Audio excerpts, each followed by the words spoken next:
Hello everyone. Let's begin with something curious. Why does an iron nail sink in water, but a massive iron ship floats?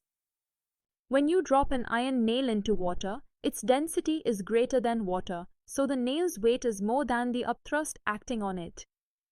Naturally, it sinks. Now compare that to a ship. Yes, it's made of iron too, but it's hollow and filled with air. This reduces its average density below that of water.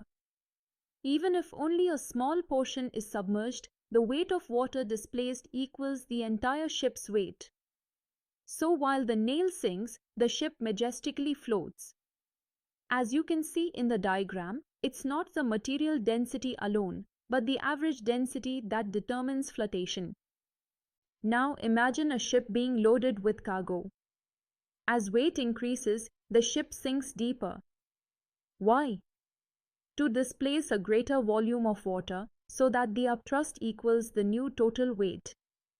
Unload the cargo, and the opposite happens, the ship rises higher, displacing less water. So, whether a ship is loaded or unloaded, it automatically adjusts its depth until the displaced water's weight balances the ship's weight. This is the beauty of self-adjusting equilibrium in flotation. Have you ever noticed that ships float higher in the sea than in a river? That's because seawater is denser, with dissolved salts roughly 1.0 to 6 grams per cubic centimeter, compared to river water at about 1.0. In denser seawater, less volume needs to be displaced, so the ship rides higher. But in river water, to balance the same weight, the ship must sink deeper. This is why ships have a Plimsoll line painted on their side, marking the safe loading limit depending on water density. A clever safety measure to prevent accidents. Now let's think of ourselves. Why can some people float effortlessly while others struggle? The human body's average density is close to water, about 1.07 grams per cubic centimeter. But our lungs, filled with air, reduce that density slightly. So, when you hold a deep breath, you float more easily because your average density drops. That's why swimming in seawater feels easier than in a pool.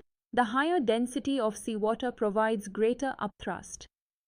Yes, your lungs are your natural flotation device. Now to the icy waters. Icebergs are massive floating blocks of ice.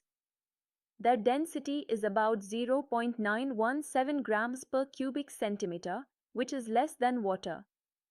That means roughly 90% of the iceberg remains submerged, while only 10% is visible above the surface. That's why sailors say the tip of the iceberg, because the dangerous bulk lies hidden below. In fact, this made icebergs a great hazard for ships like the Titanic. What we see above is just a tiny fraction compared to what's lurking beneath.